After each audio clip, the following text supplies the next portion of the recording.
बिस्मिल्लाहिर्रहमानिर्रहीम। अस्सलाम वालेकुम स्टूडेंट्स, कैसे हैं आप? उम्मीद करता हूँ आप सब खैरियत से होंगे। तो आज की वीडियो में हम डिस्कस करेंगे चैप्टर नंबर 1 की एक्सरसाइज 1.3 को, 9th क्लास के साइंस के मैथ्स को हम डिस्कस कर रहे हैं न्यू बुक से। तो क्वेश्चन नंबर 1 में हमें वो कहता है कि the sum of 3 consecutive integers is 42, find the 3 integers. कि अगर 3 कंसेक्यूटिव इंटीजर्स को आप प्लस करें तो आपके पास जवाब आता है 42। आपने वो तीनों इंटीजर्स फाइंड करने हैं। तो ये क्वेश्चन नंबर 1 मेरे पास है। चलते हैं इसके सोल्यूशन की तरफ। तो हमारे पास क्वेश्चन नंबर 1 में उसने कहा था आपने 3 कंसेक्यूटिव इंटीजर्स लेने हैं।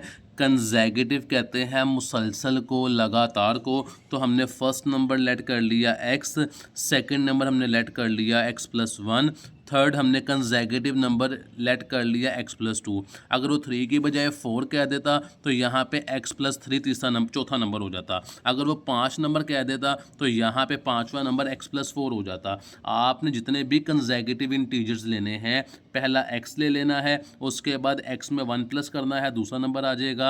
कंसेक्यूटिव कह रहा है तो इसलिए 1 आएगा, कंसेक्यूटिव कह रहा है इसलिए यहाँ पे 2 आएगा। तो जब भी वो कंसेक्यूटिव नंबर कहेगा, इवन ओड की बात नहीं हो रही यहाँ पे, वो सिंपल कह रहा है कि आपने 3 कंसेक्यूटिव इंटीजर्स लेने हैं जिनको सम करें तो 42 आए। तो मैंने फर्स्ट नंबर लेट कर लिया x, सेकंड नंबर लेट कर लिया x+1, थर्ड नंबर लेट कर लिया x+2। अब सवाल की कंडीशन के मुताबिक यहाँ पे लिख देना है आपने, according the condition of the question, कि उसने कहा था तीनों नंबर को, इसको, इसको और इसको, तीनों को आप प्लस करेंगे तो जवाब आपके पास 42 आएगा। ये मेरे पास फर्स्ट इंटीजर हो गया, ये सेकंड इंटीजर हो गया, और ये मेरे पास थर्ड इंटीजर्स हो जाएगा, ये वाला। तो इन तीनों को हम प्लस करेंगे तो 42 आएगा। देखें ये x, ये वाला x और ये वाला x, इन तीनों को प्लस करेंगे तो 3x आ जाएगा। 1 और 2 को प्लस करेंगे तो 3 आ जाएगा, इज इक्वल 42 आ जाएगा। 3x को नीचे वैसे ही लिख देंगे, 3 यहाँ पे प्लस का था, वहाँ जाके माइनस हो जाएगा, इन दोनों को माइनस किया 39 आ जाएगा। Then 3x is equal to 39 आ जाएगा। 3 यहाँ पे मल्टीप्लाई हो रहा था, वहाँ जाके डिवाइड हो जाएगा, तो x की वैल्यू मेरे पास आ जाएगी 13। अभी मेरे पास एक इंटीजर आया है, हमने 2 और फाइंड करने हैं। ये इंतहाई आसान सा क्वेश्चन है। फर्स्ट इंटीजर हमारे पास आ गया, ये x की वैल्यू आ गई जो हमने फर्स्ट इंटीजर लेट किया था। अब जो x की वैल्यू आई है उसमें 1 प्लस कर देंगे, सेकंड इंटीजर आ जाएगा, 2 प्लस कर देंगे, थर्ड इंटीजर आ जाएगा। तो देखें हमारे पास जो x की वैल्यू आई है वो हमारे पास आई है जी 13। तो 13 के अंदर मैं 1 को प्लस करूँगा जो x+1 वाली सेकंड वैल्यू थी, तो सेकंड इंटीजर मेरे पास आ जाएगा 14। x+2 करूँगा, x की वैल्यू 13 प्लस 2 किया तो 15 आ जाएगा। तो फर्स्ट इंटीजर मेरे पास है 13, सेकंड इंटीजर है 14 और थर्ड है 15। इन तीनों को प्लस करेंगे तो 42 भी आ गया। यही मेरे पास क्वेश्चन का आंसर है। तो मूव करते हैं क्वेश्चन नंबर 2 की तरफ। तो क्वेश्चन नंबर 2 में हमें वो कहता है the diagram show the right angle A B C in which the length of A C is √3 + √5 centimetre. The area of triangle A B C is 1 + √15 centimetre. Find the length of A B in form of a √3 + b √5। इस shape में आपने answer निकालना है कि first value आपकी a की आए, second value आपकी b की आए, जहाँ पे a और b इंटीजर्स हैं। तो हमारे पास ये उसने अगर डायग्राम बना भी दिया हमें, डायग्राम में उसने एक ट्राइंगल बनाई हुई है जिसके नाम उसने a, b और c लिखी हुई है। इसमें उसने बता दिया कि इसकी जो बेस है वो √3 + √5 सेंटीमीटर है। यहाँ पे बताया भी था कि लेंथ जो है उसकी √3 + √5 है, तो ये हमने लिख लिया। कहता है उसका जो एरिया था, इस पूरे को एरिया कहते हैं। ये जो ट्राइंगल बनी हुई है इसका जो टोटल एरिया होता है जिसे अहाता कहते हैं, वो हमारे पास है 1 + √15 सेंटीमीटर। हमने इसकी लेंथ फाइंड करनी है। तो लेंथ फाइंड करने के लिए तो यहाँ पे मैंने क्वेश्चन को लिख लिया है। ट्राइंगल मैंने साइड पे बना ली है, ए, बी और सी। इसकी उसने लेंथ हमें बता दी है, √3 + √5 है। और जो टोटल एरिया इसका उसने हमें सवाल में बताया हुआ है, उसने बताया है टोटल एरिया 1 + √15 है। तो सबसे पहले हम इसका एरिया लिख लेंगे। 1 + √15 एरिया कहते हैं ये ट्राइंगल की टोटल जो हमारे पास वैल्यू है अंदर वाली साइड का, जिसे अहाता कहते हैं, 1 + √15 है। और इसकी जो लेंथ जिसे बेस कहते हैं वो √3 + √5 है। तो एरिया निकालने के लिए जो फॉर्मूला हमारे पास यूज़ होता है वो होता है 1/2 ब्रैकेट बेस × हाइट। ये फॉर्मूला यूज़ होता है एरिया निकालने के लिए।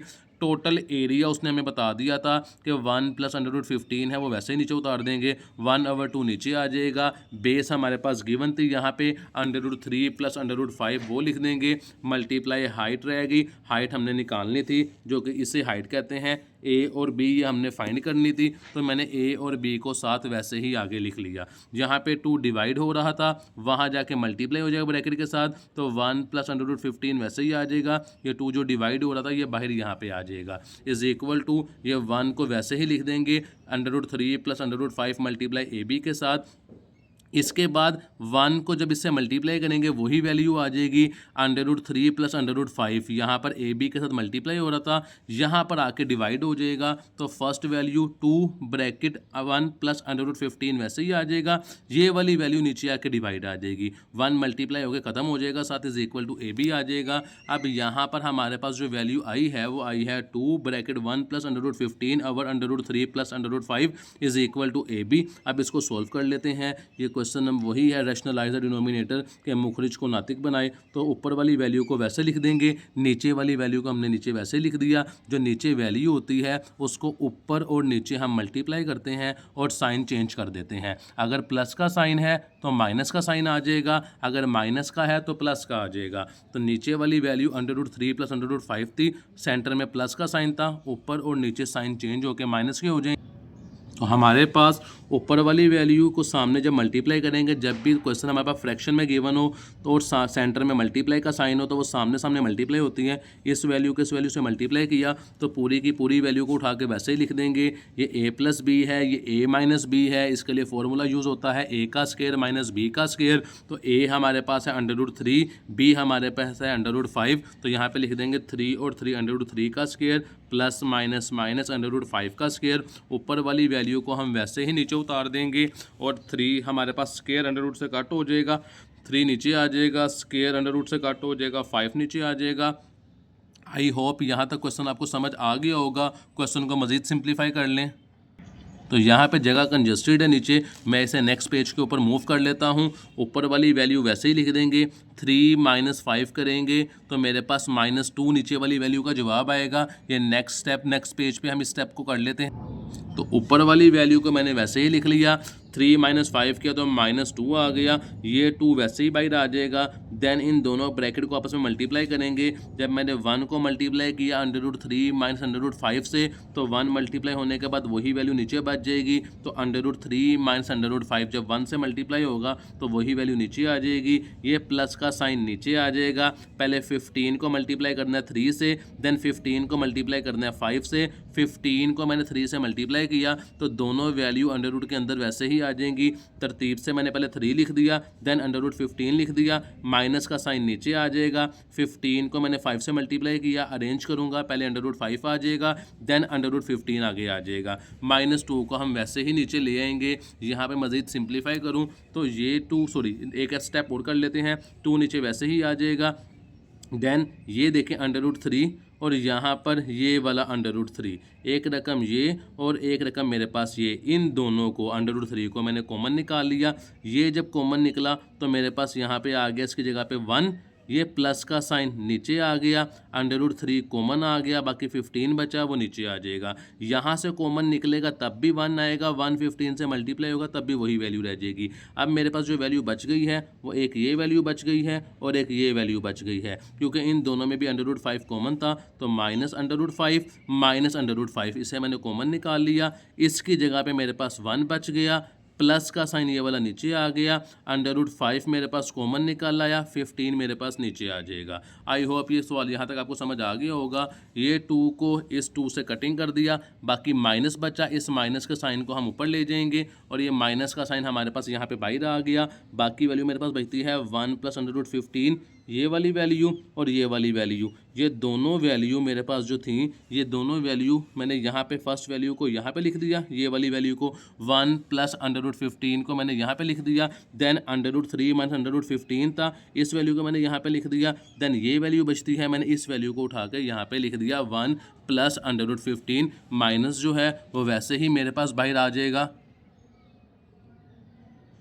एक स्टेप को दोबारा मैं सिंप्लीफाई कर दूं, यहाँ पे √3 इस ब्रैकेट से मल्टीप्लाई हो रहा था, यहाँ पर √5 इस ब्रैकेट से मल्टीप्लाई हो रहा था। तो मैंने क्या किया, मैंने इस ब्रैकेट को पहले लिख दिया, √3 को बाद में लिख दिया, इस ब्रैकेट को मैंने पहले लिख दिया, सॉरी इस वैल्यू को मैंने यहाँ लिख दिया, और -5 मेरे पास प्लस में चेंज हो जाएगा। अब सवाल पता होता है प्लस में चेंज क्यों हुआ, ये बाहर माइनस का साइन था, तो जब ये माइनस का साइन था, ये पूरी वैल्यू जो मेरे पास थी जो प्लस में थी, इसे मैंने देखें बाहर कोई भी साइन नहीं है, ये माइनस में आ जाएगी, √3 साथ आ जाएगा, क्योंकि ये दोनों एक ही वैल्यू है। ये माइनस में थी, ये प्लस में चेंज हो जाएगी बाहर माइनस का साइन होने की वजह से, और ये दोनों वैल्यू वैसे ही नीचे आ जाएंगी। अब एक वैल्यू मेरे पास ये आई है और एक वैल्यू मेरे पास ये आई है, तो ये देखें यहाँ पे यही मेरे पास एक वैल्यू ये और एक वैल्यू यही मेरे पास इस क्वेश्चन का आंसर है। अगर आप इसको सिंप्लीफाई मज़ीद करना चाहते हैं तो यहाँ पर ये देखें, ये प्लस वाली वैल्यू और ये माइनस वाली वैल्यू, ये दोनों आपस में कट भी हो सकती हैं, √3 √5, ये ए और बी का हमारे पास जवाब आ जाएगा, √3 √5। आप इसको भी जवाब लिख सकते हैं, ए की वैल्यू पूरी वैल्यू, ये पूरी वैल्यू बी की, ये भी जवाब लिख सकते हैं। इन दोनों को कट करके √3 और √5 को ए बी का आंसर भी लिख सकते हैं। तो यही मेरे पास क्वेश्चन नंबर 2 का आंसर है। तो मूव करते हैं 1.3 के क्वेश्चन नंबर 3 की तरफ।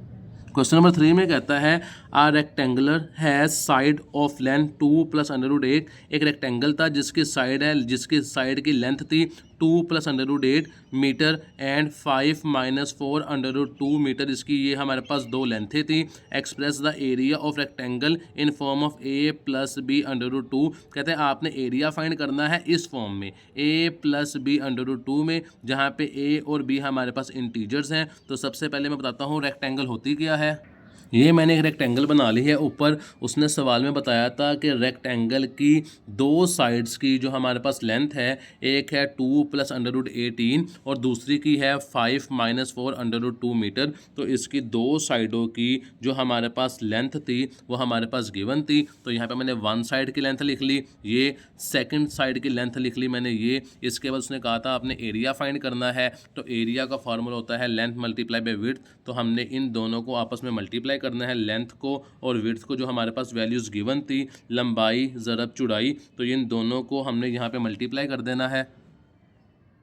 तो यहाँ पर लेंथ और विड्थ को मल्टीप्लाई करने लगे हैं हम। यहाँ पे हमारे पास लेंथ थी फर्स्ट वाली, विड्थ थी सेकंड वाली। यहाँ पर 2 को मल्टीप्लाई करेंगे 5 - 4 √2 से, और 18 को मल्टीप्लाई करेंगे √18 को 5 - 4 √2 से। तो सबसे पहले मैं 2 को मल्टीप्लाई करता हूँ 5 - √4/2 से। तो देखें ये 2 मेरे पास फर्स्ट में आ गया, 5 ये आ गया, देन माइनस का साइन, प्लस और माइनस माइनस होते हैं। 2 को मल्टीप्लाई करूँगा 4/√2 से, तो ये प्लस और माइनस माइनस पहले आ गया, 2 ये वाला, 4/√2 ये वाला नीचे मेरे पास वैसे ही आ जाएगा। ये मैंने 2 को पूरी ब्रैकेट से मल्टीप्लाई किया है, प्लस का साइन नीचे आ जाएगा। √18 को मल्टीप्लाई करना है 5 से, वैसे ही नीचे आ जाएगा, प्लस का साइन नीचे आ जाएगा। √18 को इन दोनों से मल्टीप्लाई करेंगे तो ये वैल्यू वैसे ही आ जाएगी, √18 मल्टीप्लाई -4/√2। आई होप यहाँ तक क्वेश्चन समझ आ गया होगा। देन मैंने 2 को 5 से मल्टीप्लाई किया, मेरे पास 10 आ जाएगा। यहाँ पर मैंने 2 4/√2 की जगह मैंने वैल्यू लिखी है √2 4/√2। तो स्टेप बाय स्टेप देख लें। सबसे पहले ये नीचे वाली वैल्यू है, इसको मैंने वैसे ही लिख लिया। ये 4 है, इसको मैंने वैसे ही यहाँ पे लिख लिया। अब सवाल पता होता है कि 2 की जगह √2 2 टाइम्स क्यों आया। तो यहाँ पे देखें, अगर मैं इस सवाल को मैंने √2 और √2 को अपने सवाल को हल करने के लिए यहाँ पर ऐसे लिखा है। अगर मैं इन दोनों की जगह यहाँ पे लिख देता हूँ √4, तो देखें √4 का मतलब है कि 2 × 2, तो इसका जवाब मेरे पास बेसिकली हल करने के बाद 2 ही आता है, क्योंकि 2 और 2 इसका मतलब यहाँ पे हो जाएगा 2 का स्क्वायर। यहाँ पे मैं नीचे आपको आगे करके भी दिखा देता हूँ, ये वर्किंग का जगह कंजस्ट है मेरे पास, तो यहीं पे कर देता हूँ। इस 2 × 2 को मैं ऐसे भी लिख सकता हूँ 2 का स्क्वायर, ये स्क्वायर अंडर से कट होगा तो 2 ही जवाब आएगा। तो यहाँ पर मैंने ये स्टेप किया हुआ है कि मैंने इस 2 की जगह यहाँ पे √2 और √2 2 टाइम्स लिख दिया, जवाब इसका भी 2 ही आता है। तो मैंने एक √2 को दूसरे √2 से मल्टीप्लाई कर दिया, यहाँ पे ये जो 4 था वैसे ही आ गया, दोबारा रिपीट कर रहा हूँ, √2 नीचे आ गया, इस 2 की जगह मैंने √2 और √2 लिखा है। क्यों लिखा है ये साइड में मैंने आपको एक्सप्लेन कर दिया है। एक अंडर रूट नीचे वाले अंडर रूट से मल्टी कटिंग हो जाएगा, बाकी 2 बचेगा, 4 वैसे ही आगे आ जाएगा, प्लस का साइन आ जाएगा, ये 5 मेरे पास जो मल्टीप्लाई हो रहा था नीचे आ जाएगा, ये 18 है, इसे मैं लिख लूँगा 9 × 2 जो कि 18 मेरे पास होता है। देन मेरे पास आगे प्लस का साइन आ जाएगा, ये भी 18 है, इसे भी 9 × 2 लिख देंगे, -4/√2 वैसे ही मेरे पास आ जाएगा।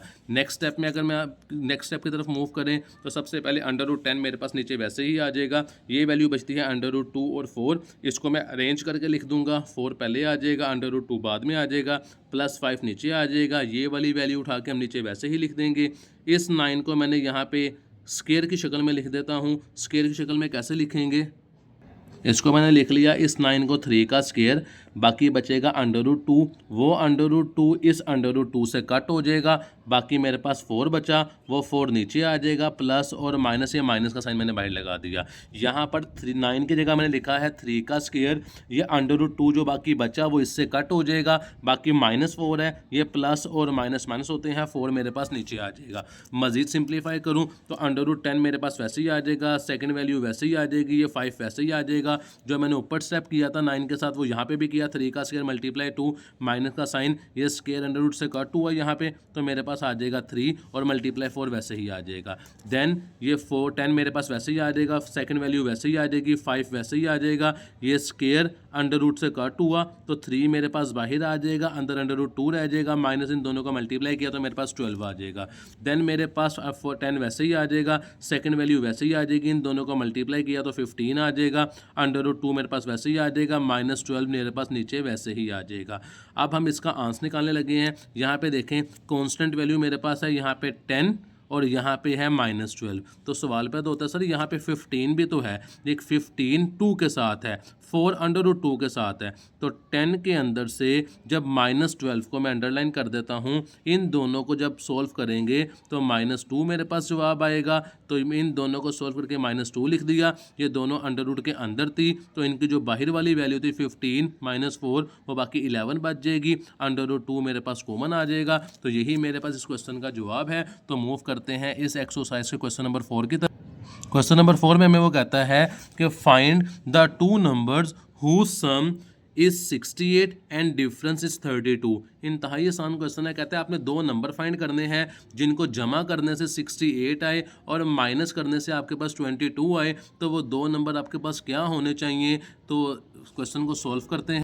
तो यहाँ पर मैंने सबसे पहले सपोज कर लिया जो नंबर मेरे पास है, एक नंबर को x सपोज कर लेता हूँ, एक को मैं y सपोज कर लेता हूँ, क्योंकि उसने बताया नहीं था कि कंसेक्यूटिव इंटीजर्स लेने हैं, सिर्फ नंबर उसने कहे थे, तो एक x एक y सपोज कर लेता हूँ। सवाल की शर्त के मुताबिक उसने कहा था दोनों को सम और दोनों को माइनस करें, तो मेरे पास आंसर 68 और 22 आता है। तो 2 नंबर मेरे पास ये थे, इन दोनों को प्लस करें, सम करें तो 68 आना चाहिए, इन दोनों का डिफरेंस लें माइनस करें तो 22 आना चाहिए। ये मेरे पास इक्वेशन बन गई, ये इक्वेशन 1 है, ये इक्वेशन मेरे पास 2 बन गई।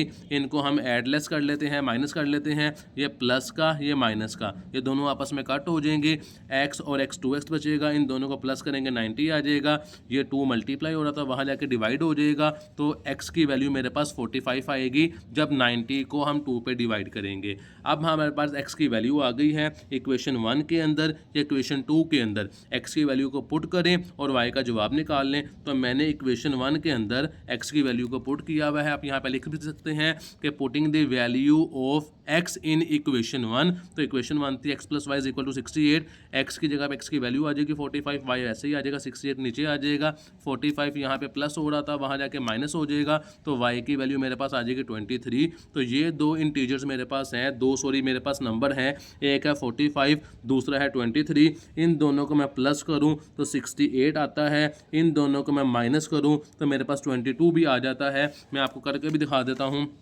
ये देखें नंबर मेरे पास थे 45 + 23, तो इन दोनों को मैं प्लस करूं तो मेरे पास दोनों को प्लस करने से 68 आ रहा है, 45 - 23, इन दोनों का मेरे 22 आ रहा है। तो यही मेरे पास 2 नंबर है, यही मेरे पास क्वेश्चन का जवाब है। तो मूव करते हैं क्वेश्चन नंबर 5 की तरफ। तो क्वेश्चन नंबर 5 में हमें वो कहता है the weather in Lahore was unusually warm during the summer of 2024 कि गर्मियों में लाहौर का मौसम अचानक से एक अनयूजली सी वार्म दर्जा हरारत में इजाफा हुआ था, गर्मी ज़्यादा हो गई थी। The TV news reported temperature as high as 48 degree के टीवी की न्यूज़ में पता लगा जो टेम्परेचर है वो 48 डिग्री सेल्सियस तक चला गया है। By using the formula of Fahrenheit rate is equal to 9/5 C + 32 कहता है इस फॉर्मूले को यूज़ करते हुए आपने टेम्परेचर फ़ॉरेनहाइट स्केल में निकालना है।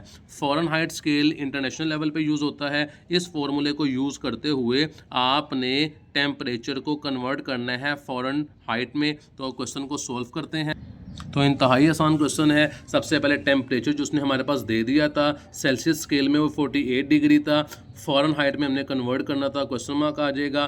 फ़ॉरेनहाइट का फॉर्मूला उसने हमें बता दिया था, नहीं भी बताएगा तो आपने फॉर्मूला आपने याद रखना है। Fahrenheit is equal to 9/5 Celsius scale + 32। जब भी किसी भी टेम्परेचर को आपने फ़ॉरेनहाइट में तब्दील करना है तो आपने इस फार्मूले को यूज़ करना है। फर्स्ट वैल्यू एफ वैसे ही आ जाएगी, हमने फाइंड करना है 9/5 वैसे ही आ जाएगी। सेल्सियस स्केल की जो वैल्यू थी 48 डिग्री जो हमारे पास गिवन थी नीचे आ जाएगी, 32 वैसे ही आ जाएगा। इन दोनों वैल्यू को मल्टीप्लाई करेंगे 432 आ जाएगा, 5 नीचे वैसे ही आ जाएगा, 32 साथ लिख देंगे। फर्स्ट वैल्यू को नीचे हमने डिवाइड किया 432 को 5 पे तो मेरे पास 86.4 आएगा, 32 को वैसे लिख देंगे, दोनों को प्लस करेंगे तो फ़ॉरेनहाइट के अंदर जो मेरे पास आंसर है वो 118.4 आ रहा है। यानी उस टेम्परेचर को जो 48 डिग्री था उसे फ़ॉरेनहाइट में कन्वर्ट करेंगे तो 118.4 हमारे पास इसका आंसर आ जाएगा। तो यही क्वेश्चन नंबर 5 का आंसर है। मूव करते हैं क्वेश्चन नंबर 6 की तरफ। क्वेश्चन नंबर 6 में आपको ऐसे ही पढ़ के सुना देता हूँ यहाँ से। The sum of the ages of the father and son is 72 year के age of father and sons के बाप और बेटे की जो एज का सम है वो 72 ईयर है। 6 ईयर गो 6 साल पहले the father age was 2 time the age of the son के फादर की जो एज थी वो 2 टाइम थी सन से। What was the son age 6 year go के 6 साल पहले बच्चे की उम्र क्या होगी। तो ये मेरे पास क्वेश्चन है। तो यहाँ पे मैं लेट्स सपोज कर लेता हूँ हमारे पास जो बाप की उम्र है वो भी नहीं बताई हुई, बेटे की उम्र भी नहीं बताई हुई, अलबत्ता उसने सवाल में एक कंडीशन रख दी है जो मैं आपको साथ साथ बताता हूँ। तो सबसे पहले मैं लेट्स सपोज करता हूँ कि एक्स रिप्रेजेंट कर रहा है फादर एज को और वाई रिप्रेजेंट कर रहा है सन एज को, कि हम एक्स से बाप की उम्र का अंदाज़ा लगाएंगे और वाई से बेटे की उम्र का अंदाज़ा लगाएंगे। कंडीशन नंबर 1 में उसने हमें बताया था the sum of the ages of father and sons के बाप और बेटे की उम्र को जमा करने से 72 आता है। तो बाप की उम्र को हमने एक्सपोज किया, बेटे की उम्र को वाई एक्सपोज किया, दोनों को सम करना था तो दोनों को सम किया एक्स + वाई को तो 72 हमारे पास आता है। इसको मैंने इक्वेशन 1 बना दिया। अब उसने सवाल में सेकंड कंडीशन बताई थी कि 6 ईयर अगो 6 साल पहले जो थी वो बेटे की उम्र जो थी, बेटे की नहीं सॉरी, कहता है the father age was 2 time the age of son, कि जो बाप की एज थी वो 2 टाइम थी सन की एज से। कहता है 6 year ago the father age is 2 times थी। तो हमने यहाँ पे 6 ईयर अगो लिखना है, हमने सन लिख देना है। एक्स हमने क्या सपोज किया था, फादर की एज को रिप्रेजेंट कर रहा था तो एक्स का मतलब यहाँ पे है जी हमारे पास फादर की एज -6 इसलिए किया कि 6 साल पहले का जिक्र हो रहा था, कि ज़ाहिरी बात अगर 6 साल पहले का जिक्र हो रहा था तो फादर की एज के अंदर से उस 6 ईयर को माइनस कर देंगे। तो यहाँ पर मैंने ये स्टेप किया है कि फादर के यानी कि जो एक्स मैंने सपोज किया था उसके अंदर से मैं 6 को माइनस कर दूँ। अब हमने बेटे की उम्र में से 6 माइनस कर दिया तो बाप की उम्र भी 6 साल पहले अगर बात की जाए 6 साल पहले तो बेटे की उम्र में भी 6 साल की कमी आएगी क्योंकि 6 साल हम पीछे जा रहे हैं। तो यहाँ पर father is equal to Y -6 लिख देंगे। अब क्वेश्चन को हम सिंप्लीफाई कर लेते हैं यहाँ पे। अब सवाल की कंडीशन के मुताबिक उसने कहा था कि 6 साल पहले जो फादर की एज थी वो 2 टाइम थी। तो यहाँ पे फादर की एज आ रही है वाई -6, उसे लिख देंगे। 2 टाइम थी आगे 2 लिख देंगे, इज इक्वल टू सन की एज थी वो x -6 लिख देंगे। 2 को x से मल्टीप्लाई करेंगे 2x आ जाएगा, 2 को 6 से मल्टीप्लाई करेंगे 12 आ जाएगा, रकम वैसे ही आ जाएगी। यहाँ पे 2x नीचे वैसे ही आ जाएगा, -12 वैसे ही आ जाएगा, 6 माइनस था यहाँ के प्लस हो जाएगा। तो जो y की वैल्यू मेरे पास आती है वो 2x - 6 आती है is equal to Y.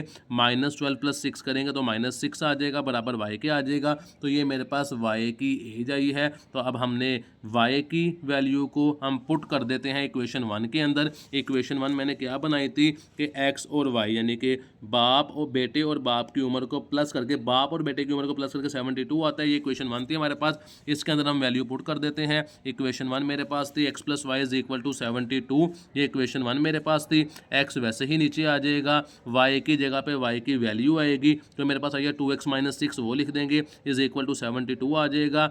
x और 2x को प्लस करेंगे 3x आ जाएगा, -6 वहाँ जाके प्लस हो जाएगा, ये मेरे पास 6 यहाँ जाके प्लस होगा, इन दोनों को प्लस करेंगे तो 78 मेरे पास आएगा। यहाँ पर 3 मल्टीप्लाई हो रहा है, वहाँ जाके डिवाइड हो जाएगा 78 के नीचे, तो x/78/3 हमारे पास इसकी वैल्यू आएगी। तो यहाँ पर मैंने लिख लिया x = 78/3, दोनों ही कटिंग करेंगे तो x हमारे पास = 26 आ जाएगा। तो सन की जो एज थी वो अब 26 साल है, 26 है क्योंकि हमने यहाँ पे सन की एज निकाली है, और बिफोर 6 ईयर 6 साल पहले जो उसकी उम्र थी वो 20 - 6 कर देंगे 20 ईयर आ जाएगी। तो 6 साल पहले उसकी उम्र 20 साल थी, अब बेटे की उम्र 26 ईयर ओल्ड है। तो यही मेरे पास क्वेश्चन का आंसर है। तो मूव करते हैं इस एक्सरसाइज को क्वेश्चन नंबर 7 की तरफ। क्वेश्चन नंबर 7 में हमें वो कहता है कि Mirha sell a toy of ₹1520, कि मिरहा ने एक टॉय को सेल किया है जिसकी कीमत हमारे पास है 1520 रुपये। What will the selling price to get 15% profit, कहता है कि 15% प्रॉफिट निकालने के लिए सेलिंग प्राइस क्या होगी हमारे पास। तो हमारे पास क्वेश्चन नंबर 7 ये आ गया। सबसे पहले कॉस्ट प्राइस उसने हमें क्वेश्चन में बता दी गई है कि यहाँ पे बेसिकली उसने सवाल हमें बताया है कि सेलिंग प्राइस उसने क्या है कि एक सेल प्राइस हमारे पास 1520 रुपये है टॉय की, और उसने उसे 15% मुनाफे के ऊपर सेल करना है। तो ये हमारे पास जो प्राइस है टॉय की हमने यहाँ पे लिख ली 1520, और प्रॉफिट हमने लेना है 15%। तो सबसे पहले प्रॉफिट कैलकुलेट कर लेते हैं। जो प्राइस गिवन थी उसे वैसे ही लिख देंगे, 15% × 15 / 100 लेंगे, तो प्रॉफिट हमारे पास आ रहा है 228। सेल प्राइस हम कैसे कैलकुलेट करते हैं, सेल प्राइस के अंदर हमारे पास कॉस्ट प्राइस होती है और प्रॉफिट होता है। कॉस्ट प्राइस हमें बताई थी 1520 रुपये, वो लिख देंगे नीचे, और प्रॉफिट हमारे पास है 228। तो हमारे पास जो 15% प्रॉफिट ऐड करने के बाद सेल प्राइस आ रही है, जिस कीमत पर मिरहा ने टॉय को सेल करना है, वो 1748 आ रही है। तो यही मेरे पास क्वेश्चन का आंसर है। मूव करते हैं क्वेश्चन नंबर 8 की तरफ। क्वेश्चन नंबर 8 में कहता है the annual income of Tayyab is 9,60,000 rupees, कि तैयब की एनुअल इनकम 9,60,000 रुपये है। द एग्जेम्प्ट अमाउंट 1,30,000 रुपये है। How much would have to pay at the rate of 0.75% tax, कि उसे कितना टैक्स पे करना पड़ेगा। क्वेश्चन मैं आपको यहाँ पे समझा देता हूँ कि टोटल इनकम जो तैयब की है वो 9,60,000 रुपये है। एग्जाम्पशंस कहते हैं जितनी उसे छूट मिलनी है, जो रकम के ऊपर उसने टैक्स अदा नहीं करना, माफ़ी मिलनी है, वो 1,30,000 रुपये है। तो सबसे पहले हम टोटल इनकम अपने लिख देंगे, जितना डिस्काउंट हमें एग्जाम्पशन मिली, हमें छूट मिली, उसको हम माइनस करेंगे, तो रिमेनिंग अमाउंट बचेगी 8,30,000 रुपये। जिस रकम के ऊपर हमने टैक्स पे करना है, जितना टैक्स पे करना है वो 0.75 है। अब टैक्स कैलकुलेशन कर लेते हैं। रिमेनिंग अमाउंट जिस पे हमने टैक्स पे करना है वो लिख देंगे, मल्टीप्लाई 0.75, परसेंटेज खत्म करेंगे, 100 नीचे आ जाएगा, इस वैल्यू को इससे मल्टीप्लाई करेंगे, देन डिवाइड करेंगे, तो 6225 मेरे पास इस क्वेश्चन का आंसर आ जाएगा। ये वो टैक्स अमाउंट है जो 0.75 हमने पे करनी है आफ्टर एग्जाम्पशन, हमें फेवर मिलने के बाद ये टैक्स हमने अदा करना है। तो यही मेरे पास क्वेश्चन का आंसर है। तो मूव करते हैं इस एक्सरसाइज के लास्ट क्वेश्चन की तरफ, जो कि क्वेश्चन नंबर 9। क्वेश्चन नंबर 9 में कहता है find the compound markup on 3,75,000 rupees for 1 year eight the rate of 14% compound annually, कि आपके पास एक अमाउंट गिवन है 3,75,000 रुपीज़, उसके ऊपर आपने 14% से कंपाउंड मार्कअप फाइंड करना है। तो हमने सबसे पहले अमाउंट लिख ली जो हमें गिवन थी 3,75,000 रुपये, हमने रेट लिख लिया जो हमने कैलकुलेट करना है 14%, हमने मार्कअप इसका निकालना है, तो मार्कअप कैलकुलेट कर लेते हैं with the help of formula.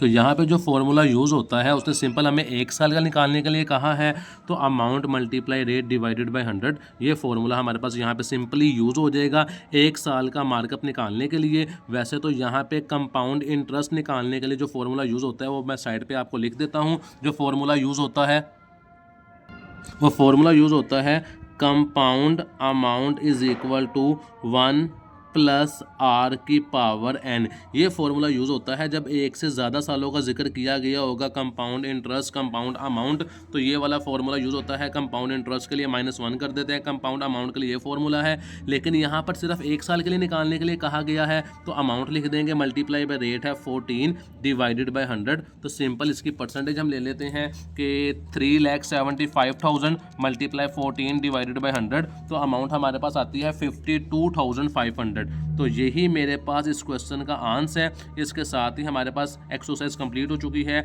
अगर आपने चैनल सब्सक्राइब नहीं किया तो ज़रूर करें ताकि आने वाली वीडियोज़ आपको जल्द अज जल्द मिल जाए। अपना ख्याल रखिएगा। अल्लाह हाफिज़।